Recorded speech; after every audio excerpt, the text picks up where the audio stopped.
তাহলে আজ যেটা পড়াবো সেটা হচ্ছে সুপ্রিম কোর্ট। দেখে নাও সুপ্রিম কোর্টে কি আছে। সুপ্রিম কোর্টে এখন আলোচনায় যেহেতু আছে, খুব সুপ্রিম কোর্টটা খুব গুরুত্বপূর্ণ, ভালো করে দেখতে হবে। সুপ্রিম কোর্টের আইডিয়াটা তোমরা জানো মোটামুটি ভাবে। আমরা আমেরিকা থেকে ধার করেছি, আমেরিকার কাছ থেকে অনেক কিছুই নিয়েছি আমরা। তো আমেরিকাতে থেকে নিলেও আমেরিকার মতো আমরা কিন্তু করিনি পুরোপুরি। কেন? কারণ আমেরিকাতে যেটা আছে সেটা হচ্ছে যে তাদের দেশে কাইন্ড অফ ডবল স্ট্যান্ডার্ড রয়েছে, double standard of integrated judicial system নয়, বরং তাদের একটা ডবল স্ট্যান্ডার্ড তারা তৈরি করেছে, ডবল কি বলবো যে ইনস্টিটিউশনের আইডিয়া তারা অ্যাডপ্ট করেছে। তো একদিকে তাদের আমরা জানি যে যেহেতু তারা যুক্তরাষ্ট্রীয় কাঠামোটাকে ফলো করে, তো কাজেই তাদের কেন্দ্র এবং রাজ্য আছে। সো কেন্দ্রের জন্য আলাদা কোর্ট আছে এবং রাজ্যের জন্য আলাদা কোর্ট আছে। সো ফেডারেলের জন্য আলাদা কোর্ট, আবার হচ্ছে স্টেটগুলোর জন্য আলাদা কোর্ট, এই ধরনের কোর্ট আছে। এবং আমরা জানি তার উপরে আবার সুপ্রিম কোর্ট আছে। সেই ধরনের তারা হচ্ছে বলতে পারো যে kind of different kind of ইনস্টিটিউশনসকে অ্যাডপ্ট করেছে সেন্টার এবং স্টেটের জন্য আলাদা। কিন্তু আমাদের দেশে কিন্তু আমরা সেটা করিনি। আমাদের দেশে আমরা যেটা করেছি সেটা হচ্ছে যে ইন্টিগ্রেটেড জুডিশিয়াল সিস্টেম। ইন্টিগ্রেটেড মানে এক প্রকার সংগতি রেখে বলতে পারো, হায়ারার্কিক্যাল মেনটেন করা হয়েছে। হায়ারার্কি যে উপরে থাকবে সুপ্রিম কোর্ট, তার নিচে থাকবে হচ্ছে হাইকোর্ট, এবং হাইকোর্টের নিচে থাকবে বিভিন্ন রাজ্যের যেগুলো হচ্ছে জেলা কোর্ট আছে, সাব ডিভিশনাল কোর্টস আছে, সেই সমস্ত কোর্টসগুলো। এবং তার সাথে সাথে আরও প্যারালালি কতগুলো স্পেশাল কোর্টসের ব্যবস্থাও আছে, সেটা আলাদা বিষয়। বাট হ্যাঁ, হায়ারার্কিক্যালি এটাকে তৈরি করা হয়েছে, অর্থাৎ উলম্বভাবে তৈরি করা হয়েছে, উপরে তারপরে নিচে এরকম। তো উপর দিকে একটাই থাকবে, তারপরে তার আন্ডারে আমরা জানি যে প্রত্যেকটা রাজ্যে একটা করে থাকার কথা বলা হয়েছে হাইকোর্ট। সো হাইকোর্ট ধরো 28টা রাজ্য হলে 28টা রাজ্য আছে, এবং কেন্দ্রশাসিত অঞ্চলগুলোতেও কিছু কিছু আছে। সো ধরে নাও 30টা 32টা যেটা আছে এই মুহূর্তে, আমি এখন ফিগারটা বলছি। সো এইটা আছে। তারপরে আবার দেখবো যে প্রত্যেকটা রাজ্যের আন্ডারে আবার অনেকগুলো জেলা আদালত আছে, এবং তাদের হচ্ছে আবার তাদের নিচে আবার দেখা যাবে যে সেখানে ডিভিশনাল কোর্ট আছে। সো এইরকমভাবে কোর্টের স্ট্রাকচারটাকে আমাদের দেশে তৈরি করা হয়েছে। তো এটাকে বলা হচ্ছে ইন্টিগ্রেটেড জুডিশিয়াল সিস্টেম, ইন্টিগ্রেটেড বিচার বিভাগীয় ব্যবস্থা। ঠিক আছে, সংগতিপূর্ণ কাইন্ড অফ বলতে পারো, বা ঐক্য সম্পূর্ণ এরকমভাবে বলতে পারো। কি বলবো এটার প্রপার শব্দটার মানেটাও আমি মাঝে মাঝে ভুলে যাই। ইন্টিগ্রেটেড মানে এক প্রকার ওই আর কি, ধরে নাও যে একেবারেই খারাপভাবে যেটাকে বলা যেতে পারে।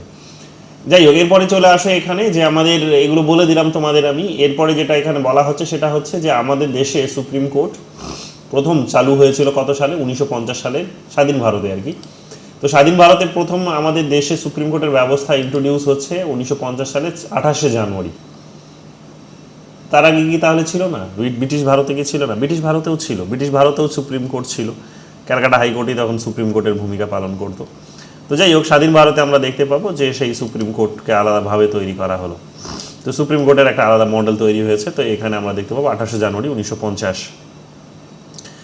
এবং আমরা দেখতে পাবো যে আমাদের ওই স্বাধীন ভারতের আগে যে আমাদের পরাধীন ভারতের যদি কথা বলি, তাহলে গভর্নমেন্ট অফ ইন্ডিয়া অ্যাক্ট 1935, যে ভারত শাসন আইন 1935, ভারত শাসন আইন 1935 নামে যে শাসনটা জারি হয়েছিল, আমরা জানি যে আইনটা এসেছিল, সেই আইনে এখানে এই সুপ্রিম কোর্ট গঠনের কথা কিন্তু বলা হয়েছিল। এটা পরাধীন ভারতের কথা বলছি। এবং সেই সময় সুপ্রিমের ভূমিকাটা বেসিক্যালি কাজ করতো সেখানে ব্রিটিশ প্রিভি কাউন্সিল বলে যে কাউন্সিলটা ছিল, ব্রিটিশ প্রিভি কাউন্সিল মানে সর্বোচ্চ একটা বডি ছিল। তো তারা এখানে আমরা দেখতে পাবো হাইয়েস্ট কোর্ট অফ আপিল হিসেবে ভূমিকাটা পালন করতো ব্রিটিশ প্রিভি কাউন্সিল। ঠিক আছে, ব্রিটিশ প্রিভি কাউন্সিল মানে কাইন্ড অফ রাষ্ট্রপতির মতো একটা পদমর্যাদা ভোগ করতো, কিন্তু তাদের হাতেই বিচারক বিভাগের ক্ষমতাটা তারা রেখেছিল, আপিলের ক্ষমতাটা রেখেছিল, সব বিচার নয়, আপিলের ক্ষমতাটা রেখেছিল। এরপরে আমরা দেখতে পাবো স্বাধীন ভারতে যখন 1950 সালের 28শে জানুয়ারি থেকে আমরা আমাদের দেশে বিচার বিভাগ যখন পেয়ে যাচ্ছি, তখন থেকে আমরা দেখব যে আমাদের দেশে মানে 28শে জানুয়ারি তো আমরা পাচ্ছি, মানে এটা সুপ্রিম কোর্ট তৈরি হচ্ছে, বাট সংবিধানে তো অলরেডি আগেই বলা হয়েছে, কারণ 26শে জানুয়ারি আমরা জানি আমাদের সংবিধান লাগু হয়ে গেল। তার মানে সংবিধানে আগে থেকেই লেখা আছে, তার মানে অ্যাডপ্ট করা হয়েছে আগেই, হ্যাঁ, ইনঅ্যাক্টও করা হয়েছে। তো কত নম্বর পার্টে এটা বলা আছে? পার্ট 5-এ বলা আছে। পার্ট 5 আমরা জানি আমাদের এই মুহূর্তে যদি বলো টোটাল পার্টের সংখ্যা, তাহলে 25টা আছে। এই 25টা পার্টের মধ্যে আমরা জানি 5 নাম্বার যে পার্ট, সেই পার্টে বা অধ্যায়, সেই অধ্যায়ে আছে। এবং এই আর্টিকেলগুলো মানে এই অধ্যায়ে যে আর্টিকেলগুলো আসে সেগুলো হচ্ছে 124 থেকে 147, 124 থেকে 147, এই 23টা 24টা আর্টিকেল সেখানে কিন্তু আসে। সো ভালো করে মাথায় রাখবে। এরপরে আমরা দেখতে পাবো যে এই সমস্ত আর্টিকেলগুলোতেই এখানে তাদের গঠন কীরকম হবে, সুপ্রিম কোর্টের গঠন কীরকম হবে, কাদের নিয়ে গঠন হবে, কতজন থাকবে, তার স্বাধীনতা কতটা হবে, তার এলাকা কতটা হবে, তার ক্ষমতা কতটা হবে, তার কাজের নীতি কী হবে, এই সমস্ত বিষয়গুলো সম্পর্কে কিন্তু আলোচনা করা হয়েছে। এবং এর সাথে সাথে সংসদকেও, পার্লামেন্টকেও ক্ষমতা দেওয়া হয়েছে যে পার্লামেন্ট কি করতে পারে না, সুপ্রিম কোর্টকে কিন্তু বিচার বিভাগকে কিন্তু কাইন্ড অফ রেগুলেট করতে পারে। আমরা জানি রেগুলেট করার দায়িত্ব রেগুলেট মানে হচ্ছে নিয়ন্ত্রণ করা, কাইন্ড অফ তার জন্য নিয়মকানুন তৈরি করা। তো আমরা জানি যে সেগুলো কিন্তু পার্লামেন্টই তৈরি করে দেয়, বাট কিছু কিছু ক্ষমতা অবশ্যই সেখানে সুপ্রিম কোর্টের কাছেও আছে। বাট ইন জেনারেল পার্লামেন্ট কিন্তু চাইলেই যে সুপ্রিম কোর্টের বিচারপতিদের সংখ্যা বাড়াতে পারে, সুপ্রিম কোর্টের বিচারপতিদের বেতন বাড়াতে পারে, সুপ্রিম কোর্টের জুরিসডিকশনটাকে বাড়াতে পারে, এই সমস্ত কাজগুলো তারা কিন্তু করতে পারে। তো এই কারণেই বলা হচ্ছে যে রেগুলেট করার এক প্রকার ক্ষমতাটা কিন্তু সংসদের হাতে দেওয়া হয়েছে। এরপরে চলে আসো আমাদের যেটা জানতে হবে, যেটা এখান থেকে প্রশ্ন আসে, সেগুলো হচ্ছে যে গঠন এবং নিয়োগ। গঠন এবং নিয়োগ কার গঠন না, সুপ্রিম কোর্টের গঠন এবং সুপ্রিম কোর্টের বিচারপতিদের নিয়োগ। তো এই মুহূর্তে যদি আমরা সুপ্রিম কোর্টের টোটাল ফিগার দেখি, সুপ্রিম কোর্টের বিচারপতিদের সংখ্যার কথা যদি বলি, তাহলে আমরা জানি 34 জন, ইনক্লুডিং প্রধান বিচারপতি, ইনক্লুডিং চিফ জাস্টিস। আমরা জানি যে টোটাল 34 মেম্বার্স কিন্তু বিচারপতি কিন্তু আছেন। এবং এই সংখ্যাটা 2019 সালের পর থেকে চলে আসছে। 2019 সালে তার মানে এই সংখ্যাটাকে বাড়ানো হয়েছিল। তাহলে আগে কত ছিল? আগে আমরা জানি যে সেটা 31 ছিল, 3 জন বাড়ানো হলো, টোটাল 31 ছিল বিচারপতি ধরে, 3 জন বাড়িয়ে সেটাকে কিন্তু 34 করা হলো।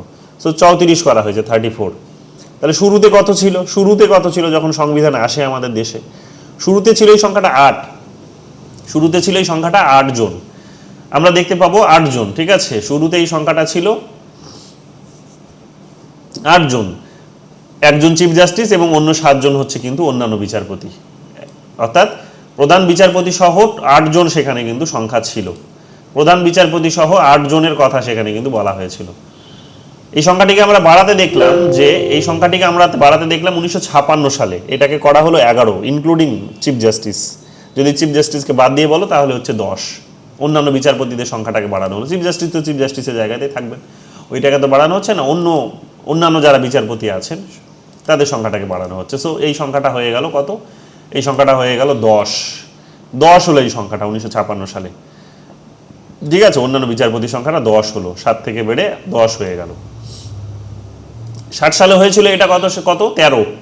77 সালে কত হয়েছিল এটা? 17। 86 সালে কত হয়েছিল এটা? 25। 2008 সালে এসে এটা দেখতে পেলাম আমরা 30-এ দাঁড়ালো। আর 2019 সালে আমরা দেখতে পাচ্ছি 33 করা হলো, যে অন্যান্য যে বিচারপতিরা থাকবে তাদের সংখ্যাটা হচ্ছে 33। এবং যদি আমি প্রধান বিচারপতিকে ধরি তাহলে হয়ে যাবে 34। সো 2019 সালে এখানে এসে 3 জনের সংখ্যা বাড়ানো হলো, বাড়িয়ে এটাকে করা হলো টোটাল আর কি, প্রধান বিচারপতি সহ।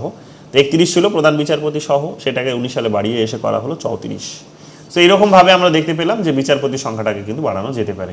পার্লামেন্টের হাতে সেই ক্ষমতাটা কিন্তু দেওয়া হয়েছে। এরপরে চলে আসে এদের নিয়োগের প্রসঙ্গে। নিয়োগটা কী হয়, কে করে, কীভাবে হয়? নিয়োগটা আমরা জানি যে প্রধান বিচারপতি বলো কিংবা অন্যান্য বিচারপতি বলো, কিংবা হাইকোর্টেরও প্রধান বিচারপতি বলো এবং অন্যান্য বিচারপতি বলো, সো সুপ্রিম কোর্ট এবং হাইকোর্টের যখন ইন জেনারেল যখন বিচারপতির প্রসঙ্গ আসবে, তখন আমরা জানি যে তার নিয়োগটা, বিচারপতিদের নিয়োগ রাষ্ট্রপতি করে থাকেন। রাষ্ট্রপতি যখন নিয়োগ করেন তখন তিনি তার কি স্বেচ্ছাধীন ক্ষমতা প্রয়োগ করেন? না, সেই ক্ষমতা তার নেই। এখানে তাকে পরামর্শ করতে হয়, এখানে তাকে কনসালটেশন করতে হয়, পরামর্শ করতে হয়। পরামর্শটা বেসিক্যালি এখানে নিয়মটা হচ্ছে যে পরামর্শটা শুনতে হয়তো পরামর্শ, বাট তাকে কিন্তু সম্মতি এক প্রকার নিতে হয়। সম্মতি কার কাছ থেকে নিতে হয়? সম্মতি নিতে হয় যে সুপ্রিম কোর্টের অন্যান্য আরও যে বিচারপতিরা আছেন, হ্যাঁ, একটা কলেজিয়ামের ব্যবস্থা আছে আমাদের, যে বিচারপতি যখন নিয়োগ করা হবে, প্রধান বিচারপতি যখন নিয়োগ করা হবে, নেক্সট প্রধান বিচারপতি যখন নিয়োগ করা হবে, তখন 4 জন যিনি অলরেডি আছেন তাকে ধরে বাকি আরও 3 জন, টোটাল 4 জন বিচারপতির একটা কলেজিয়াম আছে সিনিয়র বিচারপতিদের। তো তাদেরকে নিয়ে এখানে কি হবে? তাদেরকে নিয়ে একটা কলেজিয়াম তৈরি হবে। সেই কলেজিয়াম বেসিক্যালি কি করবে? সেই কলেজিয়াম বেসিক্যালি ডিসিশনটা নেবে যে কে বিচারপতি হবেন, এবং সেই নামটা তারা রাষ্ট্রপতির কাছে পাঠায়, এবং তারা এখানে ডিসিশনটা সর্বসম্মতিক্রমে নিয়ে থাকে। সম্মতিক্রমে নিয়ে থাকে, ভোটাভুটির মাধ্যমে ধরে নাও, মেজরিটি ডিসিশনে সেটা কিন্তু হয়ে থাকে। সো এরকমভাবে আমরা দেখতে পাই যে তারা নিজেদের মধ্যে ভোটাভুটি করে কাইন্ড অফ 4 জন নিজেদের মধ্যে আলোচনা করে মেজরিটির ভিত্তিতে তারা ডিসিশনটা নিয়ে থাকে এবং সেই ডিসিশনটা তারা রাষ্ট্রপতির কাছে পাঠিয়ে দেয়। রাষ্ট্রপতি সেই ব্যক্তিকেই হয় সুপ্রিম কোর্টের প্রধান বিচারপতি কিংবা অন্যান্য বিচারপতি হিসেবে কিংবা হাইকোর্টের বিচারপতি হিসেবে তারা কিন্তু রাষ্ট্রপতি কিন্তু নিয়োগ করে। এটা হচ্ছে নিয়ম, ঠিক আছে। এখন এটা নিয়ে এখানে এই পরামর্শ করাটা প্রধান বিচারপতির সঙ্গে, প্রধান বিচারপতি ছাড়া যখন অন্যান্য বিচারপতিদের তিনি নিয়োগ করবেন, সুপ্রিম কোর্টের যখন অন্যান্য বিচারপতিদের নিয়োগ করবেন, সুপ্রিম কোর্টের প্রধান বিচারপতি ছাড়া যখন রাষ্ট্রপতি অন্যান্য বিচারপতিদের নিয়োগ করবেন, তখন সুপ্রিম কোর্টের প্রধান বিচারপতির সাথে পরামর্শ করাটা কিন্তু বাধ্যতামূলক। সুপ্রিম কোর্টের প্রধান বিচারপতির সাথে নিয়োগ করাটা কিন্তু বাধ্যতামূলক। সো এটা ভালো করে মাথায় রাখতে হবে। এরপরে চলে আসো যে এই নিয়োগ নিয়ে দীর্ঘদিন কতগুলো কন্ট্রোভার্সি হয়েছে এবং এখন এই কন্ট্রোভার্সিগুলো দেশে চলছে, এখনও চলছে। লেটেস্ট আমরা দেখলাম 2015 সালে, এবং এরপরে আশা করা যায় আবার হয়তো সেটা মাথাচাড়া দিয়ে উঠবে সেই বিতর্কটা, এবং সেটা নিয়ে কোনো সন্দেহই নেই যে আর উঠবে, আরও 2-4-5 বছরের মধ্যে হয়তো উঠবে। কি দেখেছি আমরা, এই কনসালটেশন শব্দটা নিয়ে একটা বিতর্ক আছে। এই বিতর্কটা রিসেন্টলি ওই এখানকার যিনি রাজ্যপাল আছেন, এই শব্দটাকে নিয়ে বিতর্কটা তিনিও উস্কে দিয়েছেন। তিনিও এই বিতর্কটা উস্কে দিয়েছেন। তিনি যখন তিনি এখানে গভর্নর হিসেবে যখন আসলেন, তিনি যখন এখানে রাজ্যপাল হিসেবে যখন আসলেন, তখনও আমরা দেখেছি যে এই শব্দটাকে নিয়ে তিনি বিতর্ক তৈরি করেছিলেন। সংবিধানে বলা হয়েছে যে রাজ্যপাল বেসিক্যালি মুখ্যমন্ত্রীর যে পরামর্শ, সেই পরামর্শ ক্রমে কিন্তু সিদ্ধান্ত গ্রহণ করবেন। কিন্তু তিনি পরামর্শ শব্দটিকে তিনি বলছেন যে এটা কনসালটেশনস বা কনসেনসাস নয়। এই শব্দটার সাথে আমি পরিচিত হয়েছিলাম যখন তিনি এই আর্গুমেন্টটা উস্কে দিয়েছিলেন, বিতর্কটা উস্কে দিলেন এই এখানকার সিভিরা, গভর্নর সিভি আনন্দ বোস, যে সংবিধানে পরামর্শ করার কথা বলা হয়েছে, কিন্তু কিন্তু কনসালটেশনের কথা বলা হয়েছে, কিন্তু কনসেনসাসের কথা বলা হয়নি। কনসেনসাস তার কথা বলা হয়নি, বা কনকারেন্সের কথা বলা হয়নি, সম্মতির কথা বলা হয়নি, সম্মতি নিতে হবে এই কথাটা বলা হয়নি। ঠিক একই রকমভাবে সুপ্রিম কোর্টে এই ঘটনাটা আগে অনেক ঘটেছে সুপ্রিম কোর্টের জাজমেন্টকে নিয়ে, যে সুপ্রিম কোর্টের যখন বিচারপতি নিয়োগ করা হবে, তখন বলা হয়েছে যে প্রধান বিচারপতির সাথে পরামর্শ করতে হবে। তো এই পরামর্শটা কি মানে এক প্রকার কি বাধ্যতামূলক নাকি বাধ্যতামূলক নয়? পরামর্শটা কি শুধুই পরামর্শ নাকি তাদের সম্মতি? পরামর্শটা শুধুই পরামর্শ, এক্সচেঞ্জ অফ ভিউস, মতামতের কি মত বিনিময় শুধু, যে আমি একটা পক্ষ রাখলাম, সে একটা পক্ষ রাখলো, বা দুজনেই সমান কথা বললাম, বা দুজনেই ভিন্ন কথা বললাম, একই কথা বললাম কিংবা ভিন্ন কথা বললাম, এইটা কি? নাকি মেজরিটি যা বলছে সেটা মেনে নিতে হবে রাষ্ট্রপতিকে? কোনটা? সো এটা নিয়ে দীর্ঘ সময় একটা ডিবেটস হয়েছে, একাধিক জাজমেন্ট এখানে এসেছে। তো সুপ্রিম কোর্টের এই বিচারপতিদের নিয়োগ সম্পর্কিত জাজমেন্ট নিয়ে ফার্স্ট জাজমেন্ট এসেছিল 1982 সালে, যেখানে প্রথম বলা হয়েছিল যে কনসালটেশনস মানে হচ্ছে যে সেটা একটা মত বিনিময় মাত্র, ঠিক আছে, মত বিনিময় মাত্র, কিন্তু কোনো রকমভাবে এটা সম্মতি নয়। যে কনসালটেশনস মানে কোনো রকমভাবে সম্মতি নয়, এটা একটা জাস্ট মতামত বিনিময়। সো কাজেই এখানে মতামত বিনিময় করার পরেও যদি রাষ্ট্রপতি নিজের পছন্দ মতো কোনো ব্যক্তিকে যদি নিয়োগ করে, তাহলে সেখানে কারো কোনো অবজেকশন থাকার কথা নয়। কিন্তু সুপ্রিম কোর্ট দেখলো যে এটা করলে আলটিমেটলি কি হচ্ছে, সুপ্রিম কোর্টের স্বাধীনতা নষ্ট হতে পারে, রাজনীতিকরণ হতে পারে সাপ্রিম কোর্টের বিচারপতিদের ভুলভালভাবে নিয়োগ করে, নির্দিষ্ট নিয়ম ফলো না করে। তো এই কারণে পরবর্তীকালে 1993 সালে আমরা দেখতে পাচ্ছি যে কনসালটেশন শব্দটিকে বলা হলো যে না, কনসালটেশন মানে শুধু পরামর্শ নয়, কনসালটেশন শব্দটার মধ্যে কিন্তু কনকারেন্স লুকিয়ে আছে। কনকারেন্স ভালো করে দেখো, এখানে লেখা আছে কনকারেন্স এই জায়গাটাতে, যেটা হচ্ছে কনকারেন্স মানে সম্মতি। পরামর্শ মানে শুধু পরামর্শ নয়, যে এক্সচেঞ্জ অফ ভিউ নয়, যে মতামত বিনিময় করলাম তা নয়। এটা হচ্ছে আমরা জানি এখানে বলা হচ্ছে যে সম্মতি নিতে হবে, অর্থাৎ রাষ্ট্রপতিকে সম্মতি নিতে হবে, বিচারপতিদের সম্মতি নিতে হবে। এবং সেখানেই এখানে বলা হলো যে 4 জন সিনিয়র মোস্ট জাজেস, ঠিক আছে, চিফ জাস্টিস কি বলছে দেখো এখানে, hence it rule that advice tendered by the Chief Justice of India is binding on the President in the matter of appointment of জাজেস অফ দ্য সুপ্রিম কোর্ট।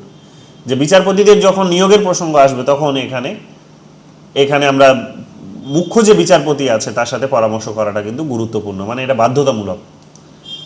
কিন্তু তিনি বলছেন, কিন্তু এই জাজমেন্টে বলা হলো, but the Chief Justice would tender his advice on the matter after consulting 2 of his senior most জাজেস।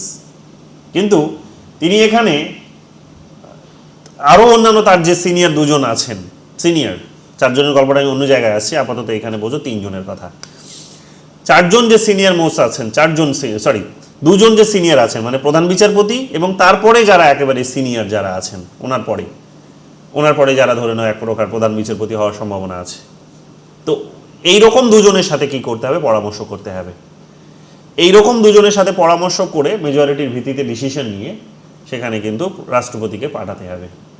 রাষ্ট্রপতি তবেই গিয়ে সেখানে কিন্তু সেই ব্যক্তিকে, যার নাম সাজেস্ট করবে সেই ব্যক্তিকে বিচারপতি হিসেবে নিয়োগ করবেন, নইলে করবেন না, নইলে করতে বাধ্য নন। তো কাজেই এখানে প্রধান বিচারপতিকেও কিন্তু তার যে নিচে যারা 2 জন সিনিয়র আছেন, ওনার নিচে কিন্তু সিনিয়র, ওরা অন্যদের থেকে সিনিয়র, তার সাথে পরামর্শ করতে হবে এবং মেজরিটি সিদ্ধান্তের ভিত্তিতে বেসিক্যালি তাদেরকে এখানে রাষ্ট্রপতিকে সেই নামটা পাঠাতে হবে এবং সেই নামধারী ব্যক্তিদেরকেই সেখানে কিন্তু রাষ্ট্রপতি কিন্তু নিয়োগ করবেন। এটা হচ্ছে কলেজিয়াম সিস্টেম বলা হচ্ছে, এটাকে বলা হচ্ছে কলেজিয়াম সিস্টেম, সিনিয়র মোস্ট জাজেসদের নিয়ে তৈরি হচ্ছে। সো 3 জন। এরপরে যেটা বলা হচ্ছে সেটা হচ্ছে যে সিমিলারলি দ্য থার্ড জাজেস কেস 1998-এ যেটা আসলো সেটা হচ্ছে যে কনসালটেশন মানে ওইখানে বলা হয়নি, মানে এইখানে এটা মেজরিটির কথা বলা হয়নি, বলা হলো পরামর্শ করতে হবে। কিন্তু 1998 সালে এটা এসে আরও পরিষ্কার করে দেওয়া হলো যে সেখানে কিন্তু প্লুরালিটি জাজেসের মতামতের ভিত্তিতে হবে, অর্থাৎ 3 জন যদি হয় তাহলে 2 জনের মতামতকে গুরুত্ব দিতে হবে। 3 জন যদি হয় তাহলে 2 জনের মতামতকে গুরুত্ব দিতে হবে। 2 জন যে পক্ষে কথা বলবে সেইটাই কিন্তু তাদের ডিসিশন, এবং সেই ডিসিশনসটা রাষ্ট্রপতির কাছে পাঠালে রাষ্ট্রপতি সেই নামধারী ব্যক্তিকে নিয়োগ করবেন, নইলে করবেন না।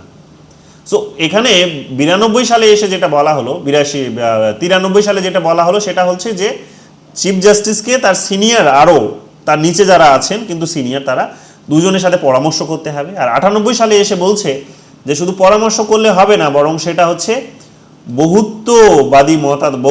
বহুত্ববাদের দিক থেকে বলতে পারো এটা সিদ্ধ, মানে এক প্রকার বহুমতের ভিত্তিতে সেখানে কিন্তু এক প্রকার অ্যাডপ্টেড হতে হবে, মানে 3 জনের মধ্যে 2 জনের তো সম্মতি লাগবেই, 2 জনের সম্মতির ভিত্তিতে এই সিদ্ধান্তটা তাকে কিন্তু নিতে হবে।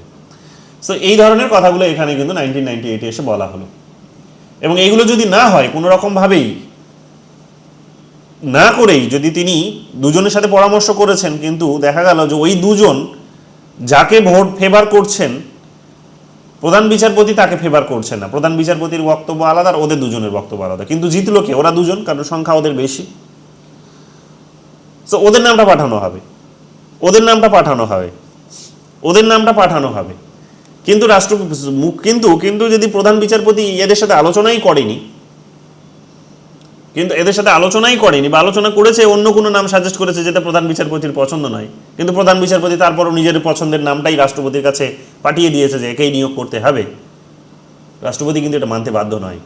তার কারণ এখানে প্লুরালিটির কথা বলা হয়েছে, কনসালটেশন অফ প্লুরালিটি জাজেস, তো এটার কথা বলা হয়েছে, অর্থাৎ এক প্রকার মেজরিটির কথা বলা হয়েছে, মেজরিটির সিদ্ধান্তের ভিত্তিতে কিন্তু সিদ্ধান্তটা নিতে হবে। এরপরে যেটা বলা হয়েছে সেটা হচ্ছে যে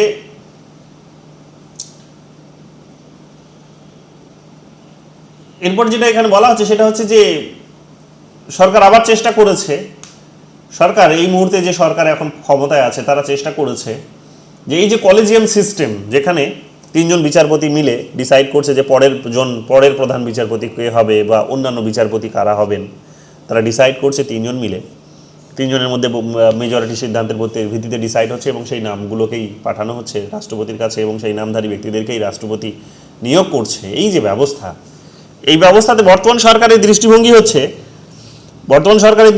হচ্ছে যে এতে করে বিচার বিভাগীয় ব্যবস্থায় কোনো বিশেষ পরিবর্তন আসছে না, বিচার বিভাগীয় ব্যবস্থা সবার আগে একটা বড় পরিবর্তন নিয়ে আসতে হবে এবং নিয়ে আসার জন্য সেটা করতে হবে, এবং কোনো রকমভাবে তাদের নিজেদের বিচারপতিকে তারা নিজেরাই নিয়োগ করবে, এটা কোনো ভালো ব্যবস্থা হতে পারে না, বরং এটা সরকারের কাছে থাকা উচিত। তো এই উদ্দেশ্যে আমরা দেখতে পাবো যে সরকার 2014 সালে 99তম সংবিধান সংশোধনী বিল নিয়ে আসে এবং রাষ্ট্রপতির সম্মতির পরে সেই বিলটাকে আইনে পরিণতও তারা করে, যেখানে তারা বলেছিল যে কলেজিয়াম সিস্টেমের কথা, কলেজিয়াম সিস্টেম মানে সরকারের পক্ষের লোকেরা সেখানে থাকবে, মন্ত্রী থাকবে, প্রধানমন্ত্রী থাকবে, এদের কথা বলা হয়েছে। এবং বিচারপতিদের মাধ্যমে যে নিয়োগ সেইটা আর হবে না, বিচারপতিরাই পরের বিচারপতিকে নিয়োগ করবেন, এটা হবে না। সুপ্রিম কোর্টে এসে দেখা গেল যে যখন 2014 সালে এটা তৈরি হলো, 15 সালে সুপ্রিম কোর্ট গিয়ে এটার উপর কিন্তু এটাকে অসাংবিধানিক ঘোষণা করছে। কোনটাকে না, এই যে 99তম সংবিধান সংশোধনী আইন, এই আইনটাকে অসাংবিধানিক ঘোষণা করছে। কেন ঘোষণা করছে? তাদের যুক্তি হচ্ছে, সুপ্রিম কোর্টের যুক্তি হচ্ছে যে এই আইনটা যদি বলবৎ হয়, মুশকিল হবে, মানে বলবৎ হলে বিচার বিভাগের স্বাধীনতা নষ্ট হবে, বিচার বিভাগের ইন্ডিপেন্ডেন্সটা নষ্ট হবে, বিচার বিভাগের ইন্ডিপেন্ডেন্সের উপর একটা আঘাত এটা করবে। কারণ এতে করে সরকার নিজেদের, যেহেতু সরকারের মেজরিটি যেহেতু আছে এই গ্রুপটাতে, এই গ্রুপের মেজরিটি যেহেতু সরকারের লোক, তাহলে সরকার নিজেদের পছন্দের লোকগুলোকে বিচারপতি হিসেবে নিয়োগ করবে এবং সেই ব্যক্তিরা আলটিমেটলি সরকারের মতো করেই সেখানে জাজমেন্ট দেবে। কারণ যুক্তির কিন্তু একটা লিমিটেশনস আছে। সেই লিমিটেশনসটা হচ্ছে যে যুক্তির দুপক্ষটাই ঠিক। যুক্তির যদি দুটো পক্ষ বলো তাহলে দুটো পক্ষই ঠিক, কোনোটাও কিন্তু ভুল নয়, যেটা তোমরা কান পড়তে গেলে পাবে যে র্যাশনালিটির একটা লিমিটেশনস আছে, এবং সেই লিমিটেশনসটা হচ্ছে একটা ছুরির মতো। দুটো পক্ষই ঠিক, কোনো একটা পক্ষ ঠিক বলছে আর কোনো একটা পক্ষ ভুল বলছে, এটা কিন্তু হয় না, দুটো পক্ষই ঠিক বলে। এখন কোনটাকে চুজ করা হবে, কোনটা গুরুত্বপূর্ণ, কোনটা ন্যায়সঙ্গত হবে, সেটা ডিসাইড করে, ন্যায়সঙ্গত হবে কোনটা সেটা ডিসাইড করে কিন্তু বিচারপতিরা। তোমরা আদালতে যখন বিচার প্রক্রিয়া হয়, এখন তো অনলাইনে হচ্ছে, দেখতেই পাচ্ছ নিশ্চয়ই, যে উকিলরা যখন ওকালতি করার কাজটা করে, তখন দেখবে দুপক্ষ যে আর্গুমেন্ট দেয়, সেই আর্গুমেন্টের মধ্যে খুব বেশি যে একেবারে ইররেলিভেন্ট কিছু থাকে তা নয়, যুক্তি থাকে, দুটোর মধ্যেই যুক্তি থাকে। বিচারপতিরা তখন কি করে, গণতান্ত্রিক কাঠামোকে বেস ধরে, সংবিধানকে বেস ধরে, বহুত্ববাদকে বেস ধরে, হিউম্যান রাইটসকে সেখানে বেস ধরে তারা কি করে, যে একটা ন্যায়সঙ্গত সেখানে কিন্তু ডিসিশন শুনিয়ে দেয়।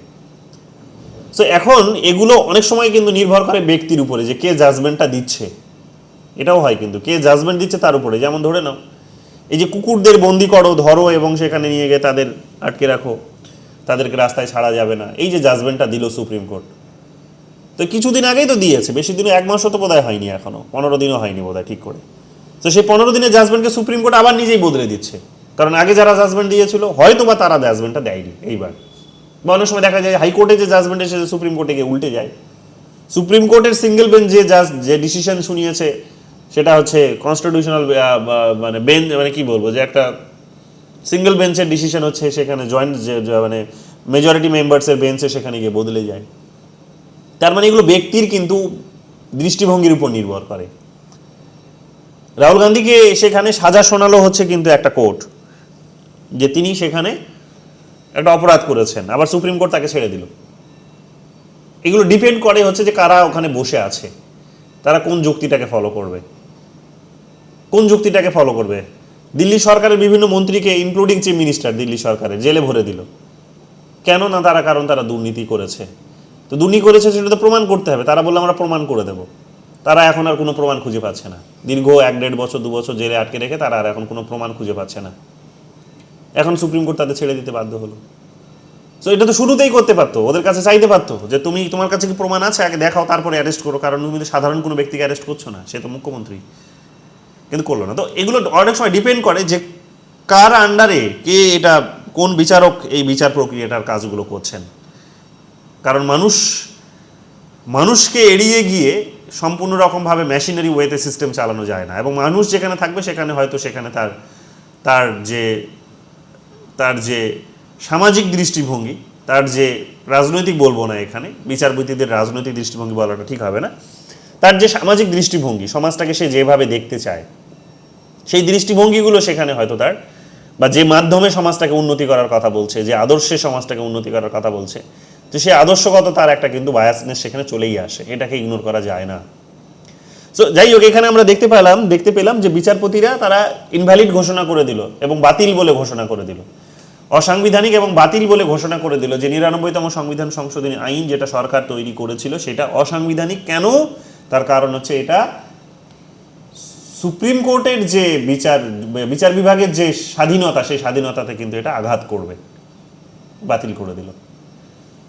এইরকম ভাবে আমরা দেখতে পাবো যে এটা তারা এই যে ফোর্থ জাজমেন্ট কেস বলা হচ্ছে এটাকে 2015 সালে, ফোর্থ জাজমেন্ট কেসে তারা এই 2014 সালের যে 99তম সংবিধান সংশোধনী আইন সেটাকে তারা বাতিল করে দিয়েছে। এগুলো আমরা কিন্তু দেখতে পাচ্ছি, যেগুলো একটা লেটেস্ট কন্ট্রোভার্সির জায়গা। এখন দেখবে রাজনৈতিক দিক থেকে একটা মতের মানে রাজনৈতিক দিক থেকে রাজনৈতিক যারা ব্যক্তিত্ব আছেন, যারা কংগ্রেস করে কিংবা অন্যান্য রাজনৈতিক দলের সাথে জড়িত, তারা এটাকে তাদের রাজনৈতিক দৃষ্টিকোণ থেকে আবার ব্যাখ্যা করে। কি রকম? যে সরকার 99তম সংবিধান সংশোধনী বিলটা নিয়ে আসলো কেন, পাশ করালো কেন, আইনে পরিণত করলো কেন, রিজন কি? রিজন একটাই, যে তারা র্যাডিক্যাল চেঞ্জ চায় অর্থনৈতিক ব্যবস্থার মধ্যে, সামাজিক ব্যবস্থার মধ্যে, রাজনৈতিক ব্যবস্থার মধ্যে, দেশের সংবিধানের ওভারঅল কাঠামোর মধ্যে তারা একটা বড় পরিবর্তন চায়। তো তারা পরিবর্তন করবে যখন, তখন সেই পরিবর্তনগুলোকে যদি সুপ্রিম কোর্টে গিয়ে চ্যালেঞ্জ করা হয় এবং সুপ্রিম কোর্টের সেই কোনো একজন বিচারপতি, যে যারা হয়তো এই রকমের একটা কলেজিয়াম সিস্টেমে নিয়োগ হয়ে যাচ্ছে, তারা অনেক বেশি তাদের নিজেদের বিচার বিভাগের স্বাধীনতার রক্ষা করার জন্য অনেক বেশি হয়তো তারা ডেডিকেটেড, তো তারা আলটিমেটলি কী করবে? তারা আলটিমেটলি তাদের নিজেদের সংবিধান বিচার বিভাগের স্বাধীনতা রক্ষা করার কাজ করবে, মর্যাদা রক্ষা করার কাজ করবে, এবং তার মধ্যে দিয়ে তারা নিজেদের মর্যাদাটাকে তুলে মানে সর্বোচ্চ বানানোর চেষ্টা করবে। তো কাজে ওদের যে নিয়োগ করা ব্যক্তি, তাদেরকে তো তারা অ্যাকসেপ্ট করবে না, সেটা তো সাধারণ কথা। তো এখানে আমরা কি দেখলাম? যে এখানে আমরা সহজ ভাষায় যেটা দেখলাম সেটা হচ্ছে যে সরকার নিজের পছন্দের লোকগুলোকে, মানে সরকার দেখলো যে তার নিজের একটা বড় চেঞ্জ দেশ জুড়ে, গোটা দেশে করতে হবে, বড় রকমের চেঞ্জ নিয়ে আসতে হবে, কিন্তু বিচারপতিরা সেইগুলোকে আটকে দিতে পারে, সুপ্রিম কোর্টে সেই আইন কানুনগুলো বাতিল হয়ে যেতে পারে, অসাংবিধানিক ঘোষণা করা যেতে পারে। হ্যাঁ, তো যদি ঘোষণা করে তাহলে আলটিমেটলি সেই সরকার ভালোভাবে কাজ করতে পারবে না, তাদের নিজেদের পছন্দ মতো কাজ করতে পারবে না। তারা হয়তো চাইছে যে ধরো হিন্দু রাষ্ট্র বানাবে, তারা হয়তো চাইছে ধরো যে সেখানে বেসিক স্ট্রাকচার ডক্ট্রিনের আইডিয়াটিকে তারা বদলে দেবে, অনেক কিছুই হতে পারে দেশে, তাদের প্ল্যান পরিকল্পনা থাকতেই পারে, কিছু আছে। তো সেই কারণে তারা শুরুতে ক্ষমতায় এসেই যেটা করলো সেটা হচ্ছে যে সুপ্রিম কোর্টের আগে কন্ট্রোলটা হাতে নাও, যে সুপ্রিম কোর্টের বিচারপতিরা নিজেদের মতো করে যে কাজ করছে, যেটা তারা বলছে তাদের নিজেদের মতো করে, এবং বিচার বিভাগের স্বাধীনতা রক্ষা করে তারা এতদিন ধরে যাচ্ছে। তো সেই স্বাধীনতা যদি থাকে তাহলে মুশকিল হবে যে সেখানে তারা সরকার নিজের মতো করে কাজ করতে পারবে না, সরকারের আইন কানুনগুলো বারবার সুপ্রিম কোর্টে চ্যালেঞ্জ হবে। যেমন বন্ডিংয়ের, ইলেকট্রাল বন্ডের ইস্যুটাকে চ্যালেঞ্জ হলো এবং সুপ্রিম কোর্ট সেটাকে বাতিল করে দিল। তো এরকম অসংখ্য কিছুই বাতিল হয়েছে, বাতিল হতে পারে। তো এই কারণে বিরোধীদের কথা হচ্ছে যে সরকার এই কারণে তড়িঘড়ি করে শুরুতেই একেবারেই বিচার বিভাগের কন্ট্রোলটা নিজেদের হাতে নিতে চাইল, এমন একটা বডি তৈরি করলো এনজেএসি নামে, ন্যাশনাল জুডিশিয়াল অ্যাডভাইসারি কমিটি বলে, ঠিক আছে, ন্যাশনাল জুডিশিয়াল অ্যাপয়েন্টমেন্ট কমিশন নামে। তো সেই কমিশনের মেজরিটি থাকবে সরকারের লোকেরই, যে কমিশনে যারা মেম্বার হবে, যারা ওই বিচারপতিদের নিয়োগের সিলেকশনের কাজটা করবেন এবং রাষ্ট্রপতির কাছে নামটা পাঠাবেন, তো তাদের এই গোষ্ঠীটার মধ্যে সরকারের লোকের সংখ্যাটা বেশি ছিল, সরকার পক্ষের লোকের সংখ্যাটা বেশি ছিল। সেই কারণে এটা একটা ভয়ের জায়গা তৈরি হয়েছিল যে সরকার পক্ষ নিজের পছন্দের লোকগুলোকে বিচারপতি নিয়োগ করবে এবং সেই বিচারপতিরা আলটিমেটলি সরকারের পছন্দ মতো কাজগুলোই করবে। তো এটা যে ট্র্যাডিশন, বিচারপতি নিয়োগের যে ট্র্যাডিশন বা কনভেনশন যেটা চলে আসছে, সেই কনভেনশনসটিকে ব্রেক করবে কি না, সিনিয়র মোস্ট জাজেসদের যে নিয়োগ সেইটাকে ব্রেক করবে, এবং উল্টো যে হয়তো খুব জুনিয়র তাকে হয়তো সেখানে প্রধান বিচারপতি বানিয়ে দেবে, হতেই পারে। তো এতটা ক্ষমতা সরকারের হাতে চলে যাওয়া মানেই হচ্ছে বিচার বিভাগের রাজনীতিকরণ হবে, এবং রাজনীতিকরণ হয়ে যাওয়া মানেই হচ্ছে রাজনৈতিক রং লেগে গেলেই দেশে এত যে বৈচিত্র্য আছে, অনেকে যেটা অভিযোগ বা যে ভয়টা করে যে তারা তাদের নিজেদের রাজনৈতিক আদর্শের মতো করে দেশটাকে গড়ে নেওয়ার চেষ্টা করবে, দেশের সংবিধানকে গড়ে নেওয়ার চেষ্টা করবে। এখন সেখানে হতে পারে হয়তো এই সেকুলারিজম থাকবে না, সেখানে হতেই পারে হয়তো সেখানে যে আরও রাতারাতি তারা প্রাইভেটাইজেশন করবে, সেখানে হতেই পারে ইলেকট্রাল বন্ডের মতো ইস্যুস তারা নিয়ে আসবে, যেটা সুপ্রিম কোর্ট মানে যেটা ভালো কোনো ব্যবস্থা নয়, সেই কারণে সুপ্রিম কোর্ট বাতিল করেছে, সেই রকম আরও বড় বড় কোনো আইন কানুন তারা নিয়ে আসবে। এবং আলটিমেটলি কি হতে পারে যে তারা পুরো দেশের কন্ট্রোলটা একটা রাজনৈতিক দলের কাছে চলে যেতে পারে। এটা বিরোধীরা ভয় করছে, কিন্তু সরকারের বক্তব্যটা কি? সরকারের বক্তব্যটা হচ্ছে, সরকার যখন এই আইনটা নিয়ে আসলো তাদের বক্তব্য হচ্ছে যে বিচার বিভাগ ঠিক মতো কাজ করতে পারছে না, বিচার বিভাগ ঠিক মতো কাজ করতে পারছে না, বিচার বিভাগের কাজ ঠিক মতো হচ্ছে না, বিচার বিভাগের যে ফাংশন সেটা গণতান্ত্রিক নয়। তাদের বক্তব্য হচ্ছে যে বিচার বিভাগের যে মূল আর্গুমেন্টটাই হচ্ছে যে বিচার বিভাগের যে ফাংশনস মানে বলবো যে মানে রিক্রুটমেন্টের প্রসেস বলা ভালো, ফাংশন নয়, রিক্রুটমেন্টের যে প্রসেস বা অ্যাপয়েন্টমেন্টের যে প্রসেস সেটা ডেমোক্রেটিক নয়। তারা নিজেরাই নিজেকে যখন নিয়োগ করছে তখন অত্যধিক বেশি পাওয়ার এনজয় করছে এবং এতে করে গণতান্ত্রিকভাবে নির্বাচিত হয়ে আসা সরকারকে তারা স্বাধীনভাবে কাজ করতে দিচ্ছে না, এটাও ঠিক নয়। তো এই কারণে তারা বলল যে জনগণের নির্বাচিত সরকারের এই অধিকারটা আছে, তারা পার্লামেন্টে গিয়ে আইন পাশ করিয়ে নিয়ে সুপ্রিম কোর্টেরকে এখানে সঠিক রাস্তায় কাজ করাতে পারে, সুপ্রিম কোর্টকে গণতান্ত্রিকভাবে ফাংশনাল করাতে পারে। যদি নিয়োগ প্রক্রিয়া গণতান্ত্রিক হয় তাহলে সে ফাংশনসটাও আরও অনেক বেশি গণতান্ত্রিক উপায়ে করবে, গণতান্ত্রিকভাবে করবে। এই আর্গুমেন্টগুলো সেখানে কিন্তু সামনে রাখা হলো পরিষ্কারভাবে, এই আর্গুমেন্টগুলো সেখানে কিন্তু সামনে রাখা হলো পরিষ্কার করে সরকারের তরফ থেকে। কিন্তু আলটিমেটলি আমরা দেখলাম যে 2015 সালে এসে সুপ্রিম কোর্ট এই 99তম সংবিধান সংশোধন এটাকে বাতিল ঘোষণা করেছে, অসাংবিধানিক এবং বাতিল ঘোষণা করেছে। তো এটা আমাদেরকে ভালো করে মাথায় রাখতে হবে। এবং এখনও সরকার পক্ষের লোকেরা যারা মন্ত্রী আছেন, এমএলএ আছেন, এমপি আছেন সরকারের, যারা হচ্ছে ওই সরকারি রাজনৈতিক দলের, আমরা জানি যে বিজেপি, তারা বারে বারেই এখনও বিভিন্ন ইস্যুতে তারা এই কথাটা বলেন যে সুপ্রিম কোর্ট নিজের এখতিয়ার বহির্ভূত কাজ করছে, সুপ্রিম কোর্টকে গণতান্ত্রিক পদ্ধতিতে গড়ে তোলার প্রয়োজন আছে, সুপ্রিম কোর্টকে আরও অনেক বেশি গণতান্ত্রিকভাবে গড়ে নিতে হবে। এখনও মাঝে মাঝে তারা এই দাবিগুলো তোলে এই সংশোধনীটাকে বাতিল করার পরেও। এবং তারা যদি সুযোগ পায় বড় রকমভাবে তাহলে অবশ্যই চেঞ্জ করতে পারে পরবর্তীকালে। যাই হোক, এখনও পর্যন্ত সেটা কিন্তু হলো না। এরপরে চলে আসো আমাদের নিয়োগের প্রক্রিয়ায়। নিয়োগটা কি 1950 থেকে 1973 সাল পর্যন্ত আমরা দেখতে পাচ্ছি যে এই নিয়োগটা বেসিক্যালি হতো কি, যে সিনিয়র মোস্ট যিনি জাজ আছেন, বিচারক আছেন, সব থেকে যিনি হচ্ছেন বরিষ্ঠ যিনি হচ্ছে বিচারক আছেন, তাকেই প্রধান বিচারপতি পদে নিয়োগ করা হয়। এটাই নিয়ম, যে প্রধান বিচারপতির পদ শূন্য হচ্ছে, ধরো আগামীকাল শূন্য হবে, তাহলে আজ রাষ্ট্রপতির কাছে অ্যাটলিস্ট সেই নামের তালিকাটা পৌঁছে যাবে, যে নামটা পৌঁছে যাবে যে আগামীকাল কে প্রধান বিচারপতি হবেন, প্রধান বিচারপতির অবর্তমানে নতুন করে কে প্রধান বিচারপতি পদটা সামলানোর দায়িত্ব পাবেন। তো এটা যখন করা হতো তখন সেখানে সিনিয়রকেই গুরুত্ব দেওয়া হতো, সিনিয়র যে যিনি ওনার পরে যিনি আছেন ইমিডিয়েট, তাকেই গুরুত্ব দেওয়া হতো, তিনিই হতেন। 1973 সালে এসে এই কনভেনশনস, এটা কোনো আইনে কোথাও লেখা নেই, সংবিধানেও কোথাও লেখা নেই যে এইভাবেই হতে হবে, সিনিয়র মোস্টকে গুরুত্ব দিতে হবে। বাট 1973 সালে আমরা দেখলাম যে সেইটা এএন রাওকে নিয়োগ করার মধ্য দিয়ে এই ট্র্যাডিশনসটাকে কিন্তু ব্রেক করা হলো। টাইম পিরিয়ডটা ভালো করে দেখো, 1973 কোন টাইম পিরিয়ড? এটা এমার্জেন্সি টাইম পিরিয়ড, এমার্জেন্সি তো 1975 থেকে হচ্ছে, মানে এমার্জেন্সির আগের পিরিয়ড 1973 এবং 1971-এর মাঝখানে। এটা ভালো করে টাইমটা দেখো, কেন গুরুত্বপূর্ণ টাইম পিরিয়ডটা। 1971-এ অলরেডি ইন্দিরা গান্ধীর এগেনস্টে কিন্তু এলাহাবাদ হাইকোর্টে কেস ফাইল হয়ে গেছে, যে তিনি ইলেকশনে মাল প্র্যাকটিস করেছেন, আইএস অফিসারের হেল্প নিয়ে ইলেকশনে তিনি ফাইট করেছেন এবং এই কারণে তিনি সেখানে রায়বেরেলি কেন্দ্র থেকে জিতেছেন। অভিযোগটা এসেছে, এলাহাবাদ হাইকোর্টে বিচার চলছে। মাঝখানে তিনি এসে সুযোগ পেলেন, যখন বিচারপতির পদ দেখলেন ফাঁকা হচ্ছে, তখন তিনি সুযোগ পেয়ে কী করলেন, যিনি ইমিডিয়েট সিনিয়র ছিলেন তাকে নিয়োগ না করে একজন জুনিয়র যিনি এএন রয় তাকে নিয়োগ করে দিলেন। এবং এই যে ট্র্যাডিশন, কনভেনশন ধারা, যে সিনিয়রকেই প্রধান বিচারপতি পদে নিয়োগ করতে হবে, সেটা তিনি ব্রেক করলেন।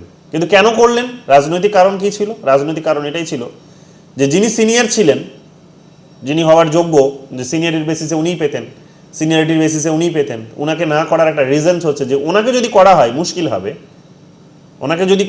মুশকিল হবে কি, যে সেই ইন্দিরা গান্ধীর পক্ষে সেখানে সমর্থন বা জাজমেন্ট দেবে না, ইন্দিরা গান্ধী সেও বিপক্ষে, বা সে নিউট্রাল জাজমেন্ট দেবে। নিউট্রাল জাজমেন্ট দিলে আলটিমেটলি সেগুলো ইন্দিরা গান্ধীর বিপক্ষে যাবে। সো ইন্দিরা গান্ধী ওই কারণে ওনাকে প্রধান বিচারপতি করলেন না, রাষ্ট্রপতিকে বললেন যে এএন রয়কে প্রধান বিচারপতি করতে হবে এবং এএন রয় প্রধান বিচারপতি হলেন। এই চেষ্টাটা এর আগেও কিন্তু হয়েছিল, এই কনভেনশনসটা ব্রেক করার চেষ্টা এর আগেও হয়েছিল, নেহরুর পিরিয়ডেও হয়েছিল। কিন্তু সেই সময় কিন্তু বিচারপতি যাকে জুনিয়রকে যখন প্রধান বিচারপতি করা হচ্ছিল, তখন সেই জুনিয়র বিচারপতি কিন্তু সেই সাহসটা দেখাতে পেরেছিলেন, উনি বলেছিলেন যে আমি হব না, তার কারণ এটা সিনিয়র যিনি তার এটা অধিকার, আমার নয়।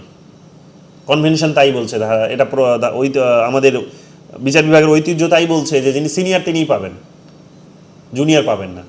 সো এটা নেহরুর পিরিয়ডেও হয়েছিল, কিন্তু সেই সময় বিচারপতিরা সেই তাদের নিজেদের মেরুদণ্ডটা সোজা রেখেছিল এবং করেছিল তারা সেটাই যেটা তাদের বিচার ব্যবস্থার সাথে যায়, বিচার ব্যবস্থার ঐতিহ্যের সাথে যায়। কিন্তু এখানে 1973-তে এসে দেখলাম আমরা এন রয়কে যখন ইন্দিরা গান্ধী নিয়োগ করলেন, তখন তার ভয়টাই ছিল এটা যে এলাহাবাদ হাইকোর্টে কেস চলছে, সেই কেসের জাজমেন্ট যদি কোনো রকমভাবে ইন্দিরা গান্ধীর বিপক্ষে যায় তাহলে তিনি এন রয়কে বিচারে পদে বসিয়ে রেখে তিনি নিজের ফেভারে কিন্তু জাজমেন্ট নিয়ে আসতে পারবেন, যাতে তার কোনো অসুবিধা না হয়।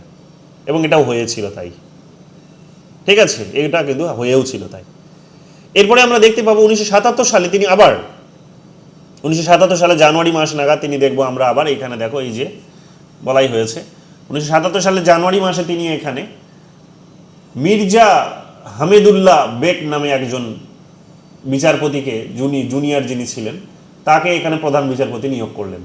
হওয়ার কথা ছিল সিনিয়রের, যিনি রিটায়ার করছেন তারপরে যিনি সিনিয়র তাকে নিয়োগ করার কথা ছিল, কিন্তু তাকে বাইপাস করে, এবং তিনি সেই সময় যিনি সিনিয়র ছিলেন সেই সময় তিনি হচ্ছেন হান্সরাজ খান্না।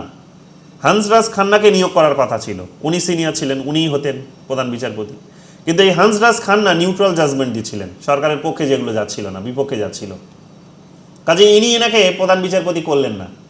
এনাকে এড়িয়ে গিয়ে প্রধান বিচারপতি যাকে করলেন তিনি হচ্ছেন এখানে এই যে মির্জা হামিদুল্লাহ বেক নামে বিচারপতিকে তিনি প্রধান বিচারপতি পদে বসিয়ে দিলেন। এবং এই মির্জা হামিদুল্লাহ বেক কেন তিনি করলেন তার রিজনসটা হচ্ছে জবলপুর ভার্সেস শিবকান্ত শুক্লা যে জাজমেন্টটা এসেছিল মনে করে দেখো 1976-এর দিকে 6-এ যে জাজমেন্টটা এসেছিল, সেই জাজমেন্টে ইনি বেসিক্যালি ওই যে হেভিয়াস কর্পাস জাজমেন্ট বলা হয় এটাকে, বন্দি প্রত্যক্ষীকরণের যে জাজমেন্ট, তো এই জাজমেন্টে বেসিক্যালি এখানে এই যে রিটসটা জারি করার ক্ষমতাটা, এই রিটসগুলো জারি করছিল হচ্ছে হাইকোর্টসগুলো। রিট জারি করছিল মানে হচ্ছে যে যারা এমার্জেন্সি সময়ে অ্যারেস্টেড হচ্ছিল বিরোধী রাজনৈতিক দলের নেতারা, তো তারা হাইকোর্টের কাছে গিয়ে আপিল করছিল যে তাদেরকে যেন হচ্ছে ছেড়ে দেওয়া হয়, তারা জামিন চাইছিল এবং হাইকোর্ট সেগুলো ছেড়েও দিচ্ছিল।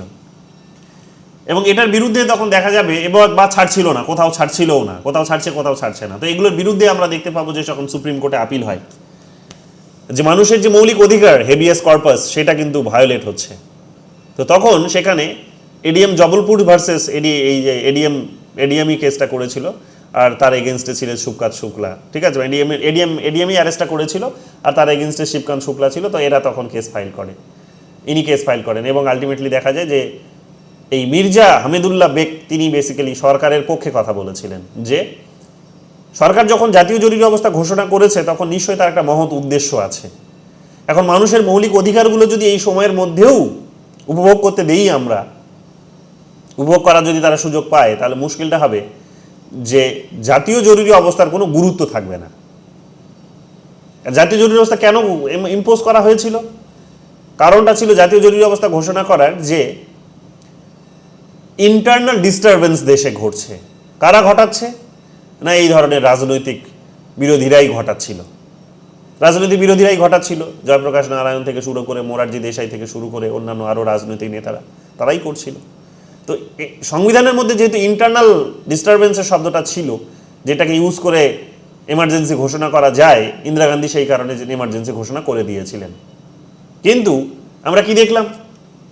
আমরা দেখলাম যে এই ঘোষণাটা যখন তিনি করে দিলেন তখন থেকে মানুষের যে মৌলিক অধিকারগুলো সেগুলো কিন্তু কাটেইল হচ্ছিল। বিশেষ করে জেলে তাকে ধরে নিয়ে এসে ডিএমরা পুলিশ প্রশাসন তাদেরকে ধরে নিয়ে এসে জেলে পুরে দিচ্ছিল এবং তাদেরকে কোর্টের সম্মুখে নিয়ে আসছিল না, বা বিভিন্ন ধরনের পানিশমেন্ট তাদের হচ্ছিল।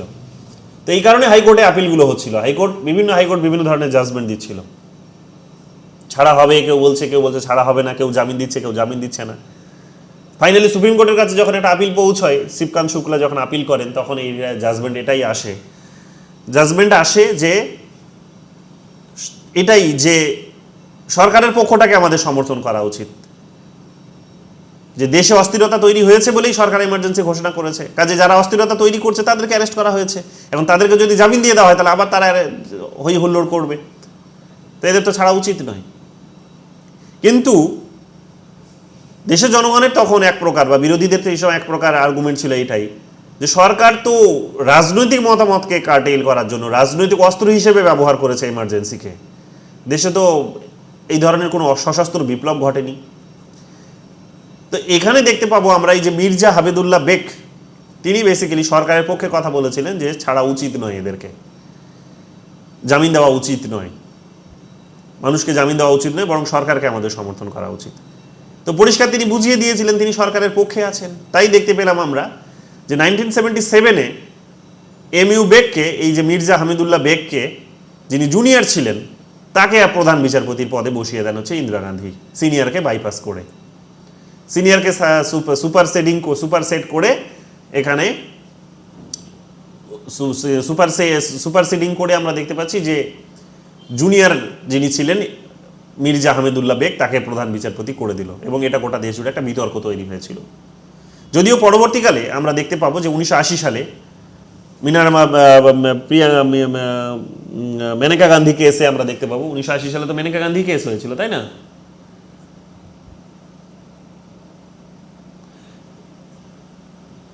না, মিনার্ভা মিলস কেস 1978 সালে।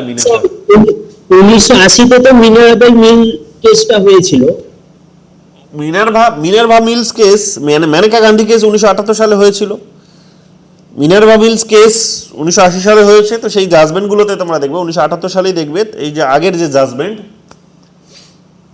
এই যে এডিএম জবলপুর ভার্সেস শিবকান্ত শুক্লার যে জাজমেন্ট, এটাকে সংশোধন করে নেওয়া হয়। সরকার বলে, আমরা যে বিচার বিভাগ বলে যে আমরা যে জাজমেন্ট দিয়েছিলাম সেটা ভুল জাজমেন্ট ছিল, কখনো এটা এইভাবে দেখা উচিত নয়, কারণ সত্যিই তো সরকার রাজনৈতিক স্বার্থে ইমার্জেন্সিকে ব্যবহার করেছে। সো এটা করা উচিত নয় আমাদের। তো পরবর্তীকালে যদিও সুপ্রিম কোর্ট নিজের এই জাজমেন্টকে সংশোধন করেছে। সো আমাদের মাথায় রাখতে হবে যে এই যে বিচারপতিদের নিয়োগরা বিচারপতিরা নিজেদের বিচারপতিকেই নিয়োগ করছে, নিজেরাই নিজেদেরকে নিয়োগ করছে, সিনিয়রদেরকে নিয়োগ করছে। এটা অনেক সময় দেখা যায় যে ইন্দিরা গান্ধীর সময়ে এটা কিন্তু রাজনৈতিক একটা ইনস্টিটিউশনে পরিণত হয়ে গেছিল। সো এটা যাতে না হয় এই কারণে আমরা দেখতে পাচ্ছি যে পুনরায় যাতে না হয় এই কারণে আমরা দেখতে পাচ্ছি যে সরকার 99তম সংবিধান সংশোধনী যেটা আইন নিয়ে আসলো 2014 সালে, সেটাকে কিন্তু বাতিল করে দিল। যে যদি নিজেদের পছন্দের মানুষগুলোকে তারা বসাতে পারে সরকার নিজেদের মতো করে মেজরিটি ডিসিশনের ভিত্তিতে বা সিঙ্গেলভাবে ডিসিশন নিয়ে, স্বাধীনতা নষ্ট হয়ে যাবে বিচার বিভাগের, এটা যাতে না হয়।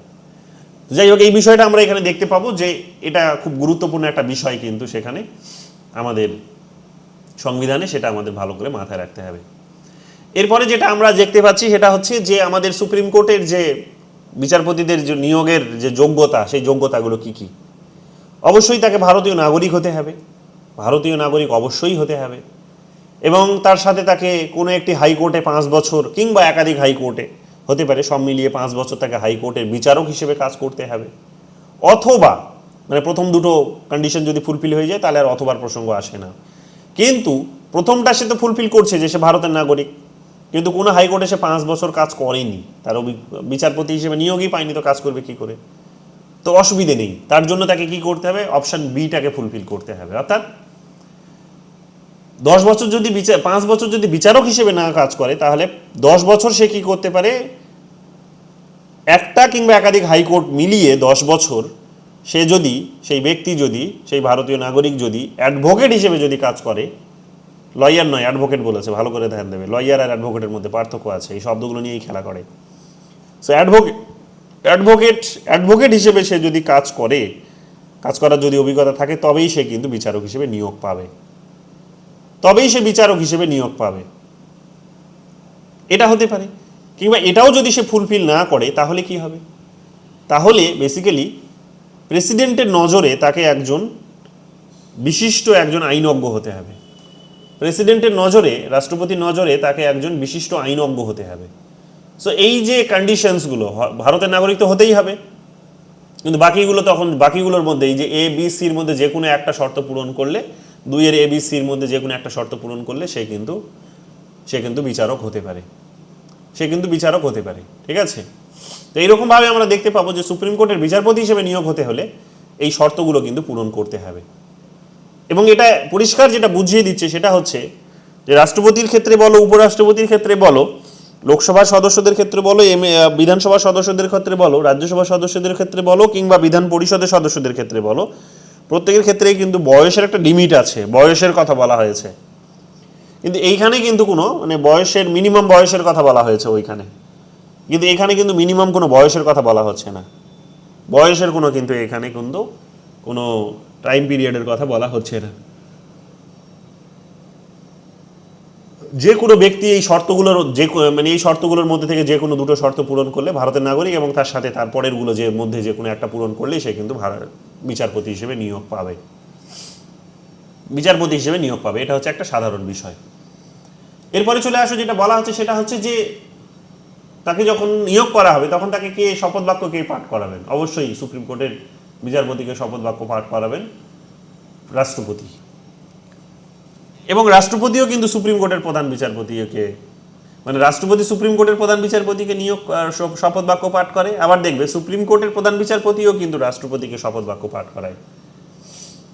তো এটা ভালো করে মাথায় রাখবে এই বিষয়টা, ঠিক আছে? একে অপরকে তারা কিন্তু শপথ বাক্য পাঠ করায়, বাকি কোথাও কিন্তু এটা হয় না, কিন্তু এই জায়গাতে হয়, উপর দিকে এটাই হয়। তো এইরকমভাবে আমরা দেখতে পাই যে রাষ্ট্রপতি দ্বারা তিনি নিয়োগ হন, রাষ্ট্রপতি দ্বারা তিনি নিয়োগ হন। এখন যখন তিনি নিয়োগ হচ্ছেন তখন আমরা দেখতে পাবো যে তাকে তিনি সংবিধান মেনে কাজ করবেন, সংবিধান সত্যনিষ্ঠার সাথে কাজ করবেন, দেশের সার্বভৌমিকতা সংহতি তিনি রক্ষা করবেন, আত্মবিশ্বাসের সাথে তিনি কাজ করবেন, ভরসার সাথে কাজ করবেন, যোগ্যতার সাথে কাজ করবেন, নলেজ নিয়ে কাজ করবেন, তিনি কোনো ভয় নিয়ে কাজ করবেন না, কাউকে ফেভার দেওয়ার জন্য কাজ করবেন না, কারো স্নেহে বা মায়ায় জর্জরিত হয়ে তিনি কোনো বিচার কাজ সম্পন্ন করবেন না, নিরপেক্ষভাবে কাজ করবেন। এই সমস্ত শপথগুলো তাকে নিতে হয়, এবং তিনি অবশ্যই সংবিধানকে সবার শীর্ষে প্রাধান্য দেবেন, সবার উপরে সংবিধানকে তিনি প্রাধান্য দেবেন, সংবিধানকে মেনেই তিনি বিচারের কাজটা করবেন। সেটাও বলে থাকে কিন্তু সংবিধান এবং দেশের আইন। তো সংবিধান এবং দেশের আইন মেনে তিনি বিচারের কাজ সম্পন্ন করবেন, এগুলো বলে তাকে কিন্তু শপথ নিতে হয়, এগুলো বলে তাকে কিন্তু শপথ নিতে হয়। এরপরে চলে আসো তার বেতন এবং ভাতার প্রসঙ্গে। বেতন এবং ভাতা নিয়ে কি বলেছে? বেতন এবং ভাতা নিয়ে বলেছে যে বেতন এবং ভাতা কত হবে এটা টাইম টু টাইম ডিসাইড করে দেবে পার্লামেন্ট, সংসদ ডিসাইড করে দেবে যে একজন বিচারপতির বা প্রধান বিচারপতির বেতন এবং ভাতা কত হবে। তো দেখা গেছে বিভিন্ন সময়ে তাদের বেতন এবং ভাতাকে কিন্তু বাড়ানো হয়েছে। লেটেস্ট তাদের যে বেতন এবং ভাতা এগুলো বাড়ানো হয়েছে, এবং তাদের বেতন ছিল 1 লাখ টাকা। 2018 সালের আগে তাদের বেতন ছিল 1 লাখ টাকা। 2018 সালে আইন সংশোধন করে এখানে করা হলো 1 লাখ টাকাকে, মানে সুপ্রিম কোর্টের প্রধান বিচারপতির বেতন ছিল 1 লাখ টাকা, এই 1 লাখ টাকাটাকে বাড়িয়ে করা হলো 2,80,000 টাকা। এবং যিনি সুপ্রিম কোর্টের অন্যান্য বিচারপতির মধ্যে আসেন, অন্যান্য যারা বিচারপতি আছেন তাদের বেতন ছিল 2018 সালের আগে 90,000 টাকা, তাদের বেতনটাকে এখানে বাড়িয়ে করা হলো 2.5 লাখ টাকা। তো এইরকমভাবে তাদের বেতনটাকে কিন্তু একটা বড় অ্যামাউন্টে কিন্তু বদল করা হয়েছে, এবং এটা খুব যুক্তিসম্মত। দেশের জন্য তারা কাজ করছেন, এত বড় একটা কাজ করছেন, তাদের যে বেসিক নিডসগুলো আছে, চাহিদাগুলো আছে, সেগুলো তো পূরণ করতেই হবে, এবং অ্যামাউন্টটাও ভালো রকম পাবে, পেলে তবে তারা স্বাধীনভাবে কাজও করতে পারবেন। কেউ তাদের টাকা লোভ দিয়ে গিয়ে সেখানে তাদের মতামতকে কিনে নিতে পারবে না। সেই কারণে তাদের বেতনটা টাইম টু টাইম পরিবর্তনশীল সমাজ ব্যবস্থাকে মাথায় রেখে, অর্থনৈতিক ব্যবস্থাকে মাথায় রেখে তাদের বেতনটা কিন্তু বাড়ানো হয়েছে, এবং খুবই যুক্তিসম্মত এটা। এছাড়াও তারা বিভিন্ন ধরনের সুযোগ সুবিধা পেয়ে থাকেন, তারা অ্যাকোমোডেশন পেয়ে থাকেন, মানে বাড়ি, তারা বিচারপতি হিসেবে নিয়োগ করলেই তারা সেখানে থাকার ব্যবস্থা পান, থাকার জন্য একটা বাড়ি পান, হাউস পান, সেই হাউসে তারা থাকেন। তাদের মেডিকেল ফেসিলিটিস থাকে, তারা গাড়ি পান, তারা টেলিফোন পান, তারা যাতায়াতের ব্যবস্থা পান, এই সমস্ত কিছুগুলো কিন্তু তারা পেয়ে থাকেন। এবং যখন রিটায়ার করছেন তখন তার যে বেতন থাকবে, রিটায়ার করার আগে তার যে বেতন থাকবে সেই বেতনের অর্ধেক তিনি কিন্তু পেনশন হিসেবে সেখানে কিন্তু পান। অর্থাৎ তার বেতন যদি 2,80,000 হয় তাহলে 1,40,000 টাকা তিনি বেতন, মানে পেনশন হিসেবে তিনি কিন্তু পাবেন। এটা কিন্তু আমাদের সংবিধানে, মানে আইনে কিন্তু এগুলো বলা হয়েছে, আইনে এগুলো কিন্তু বলা হয়েছে। তো এই সমস্ত বিষয়গুলো নিয়েই আমাদের সুপ্রিম কোর্টের মূল্যবর্ধবাদ কাঠামোর মধ্যে এগুলো আসে। আজ আর আমি আর লম্বা করবো না ক্লাসটা, আগামীকাল আমি তোমাদের জন্য আলোচনা করব তার টেইনিয়ার এবং রিমুভাল, যে তার কার্যকালের মেয়াদ এবং তার যে অপসারণ পদ্ধতি, সেগুলো আগামীকাল আলোচনা করব। এবং তার সাথে আলোচনা করব যে সুপ্রিম কোর্টের ইন্ডিপেন্ডেন্স কীভাবে রক্ষা করা হয়েছে, কোন প্রভিশনস হলো সুপ্রিম কোর্টের যে স্বাধীনতা সেটা রক্ষা করে, এবং সুপ্রিম কোর্ট কী কাজ করে। তো সেই সমস্ত বিষয়গুলো, কোনগুলো তার অরিজিনাল জুরিডিকশন, যেটা বারবার পরীক্ষায় জিজ্ঞেস করে, তো কোনগুলো তার অরিজিনাল জুরিডিকশন, কোনগুলো তার আপিল জুরিডিকশন, কোনগুলো তার রেকর্ড জুরিডিকশন, সেই সমস্ত বিষয়গুলো আমরা নেক্সট আগামীকালকের ক্লাসে আলোচনা করব। তো এই গেল আজকের আলোচনার বিষয়বস্তু। যা পড়িয়েছি এখান থেকে যদি তোমাদের কিছু জানার থাকে, যদি বোঝার থাকে, মন খুলে জিজ্ঞেস করতে পারো।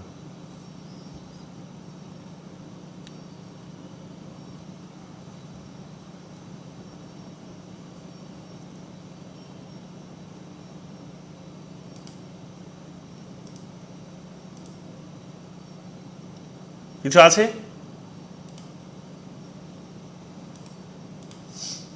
কিছু থাকলে বলো।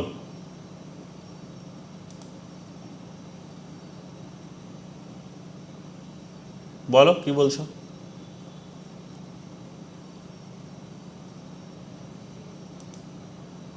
বলো কি বলছো?